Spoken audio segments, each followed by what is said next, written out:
ஆண்டின் பொதுக்காலம் 31வது வாரம் புதன்கிழமை. நற்செய்தி பகுதி லூக்கா பிரிவு 14 அருள்வாக்குகள் 25 தொடக்கம் 33 வரை. வாழ்க்கையின் இறுதியில் கடவுள் எதை நம்மிடம் கேட்பார்? உனக்கு எவ்வளவு வாழ்க்கையில் கிடைத்தது என்று கேட்க மாட்டார்.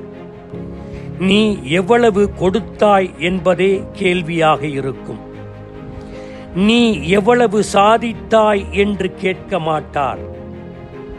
நீ எவ்வளவு செய்தாய் என்பதாகத்தான் இருக்கும் கேள்வி. நீ எவ்வளவு சேமித்தாய் என்று கேட்க மாட்டார். நீ எவ்வளவு தியாகம் செய்தாய் என்பதாகத்தான் கேள்வி இருக்கும். நீ எவ்வளவு கௌரவிக்கப்பட்டாய் உன் வாழ்க்கையில் என்று கேட்க மாட்டார். நீ எவ்வளவு நேசித்தாய், பணிவிடை செய்தாய் என்பதாகத்தான் கேள்வி இருக்கும். இன்றைய நற்செய்தி வாசகத்தில் முதல் வசனம், பெருந்திரளான மக்கள் இயேசுவோடு சென்று கொண்டிருந்தனர் என்று வாசிக்க கேட்கிறோம். இந்த பெருந்திரளான மக்களை பார்த்தவுடன் சீடத்துவத்தை பற்றி இயேசு பேசுகிறார். 2 உவமைகளை இந்த கூட்டத்திற்கு சொல்லி சீடத்துவத்தை பற்றி பேசுகிறார். ஒரு நடிகன் ஏதாவது கூட்டத்திற்கு வந்தால் அங்கே பெருந்திரளான கூட்டம் வந்தவுடன் இந்த கூட்டம் முழுவதும் வாக்கு வங்கியாக மாறுமா என்று ஏங்குகிறான். ஆனால் இயேசு இந்த கூட்டம் சீடத்துவ கூட்டம் அல்ல என்பது தெரிந்து அவர் 2 உவமைகளை சொல்கிறார். ஒன்று வீடு கட்டுவது, இன்னொன்று போருக்கு செல்வது. இதன் வழியாக 3 சீடத்துவ கட்டாய தேவைகளை முன்வைக்கிறார். முதல் தேவை, முதன்மை இடம் யாருக்கு கொடுக்க வேண்டும் என்பதை சீடன் நிர்ணயிக்க வேண்டும். 2வது, அந்த சீடத்துவத்துக்கு தர வேண்டிய விலையை அமர்ந்து கணக்கிட வேண்டும். 3வது, அந்த விலையை கொடுக்க வேண்டும். இன்று முதல் கட்டாய தேவையை மட்டும் நாம் சிந்திப்போம்.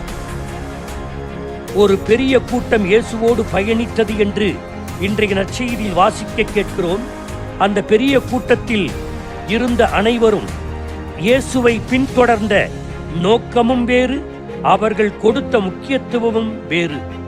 எடுத்துக்காட்டாக, இயேசு 5000 பேருக்கு உணவளித்தார் என்பதை அனுபவித்தவர்கள் இன்றும் தங்கள் உணவுக்காக காத்து கொண்டிருந்த கூட்டமாக இருந்திருக்கலாம்.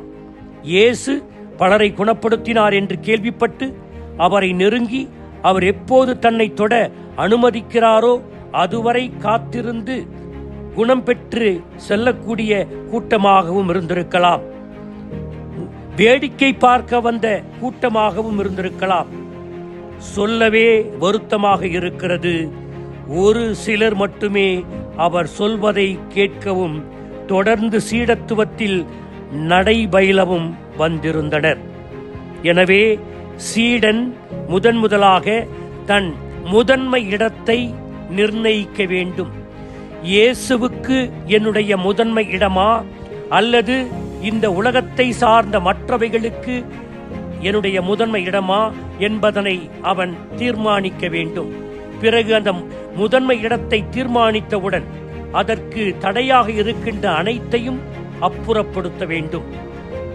பிரெட் பிளேர் அவர்கள் ஒரு தரவை இங்கே கொடுக்கிறார். ஒரு மனிதனுடைய ஆயுட்காலம் 70 வருடம் என்றால் அதன் ஆச்சரியமான கணக்கீட்டை அவர் கொடுக்கிறார். கேளுங்கள். 70 ஆண்டுகளில் உறக்கத்திற்கு செலவிடுவது 23 வருடம், வேலைக்கு செலவிடுவது 16 வருடம், டிவி பார்க்க, திரைப்படம் பார்க்க செலவிடுவது 8 வருடம், சாப்பிட செலவிடுவது 6 வருடம், பயணத்திற்கு செலவிடுவது 6 வருடம், ஓய்வுக்கு செலவிடுவது 4.5 வருடம், நோய்க்கு செலவிடுவது 4 வருடம், உடுத்திக்கொள்ள செலவிடுவது 2 வருடம். ஆனால் ஆன்மாவுக்கும் சமயத்திற்கும் செலவிடுவது வெறும் 256 நாட்கள், 1 வருடம் கூட இல்லை. எனவே நாம் யாருக்கு முதன்மை இடம் கொடுக்கிறோம்? வெறும் கிறிஸ்தவனாக பெயரளவில் இருக்கிறேனா, அல்லது இயேசுவின் சீடனாக இருந்து முதன்மை இடத்தை அவருக்கு நான் எல்லாவற்றையும் விட, எல்லா மனிதர்களையும் விட, எல்லா உறவுகளையும் விட அவருக்கு முக்கியத்துவம் கொடுக்கிறேனா என்பதனை சிந்தித்து பார்ப்போம். ஆமீன்.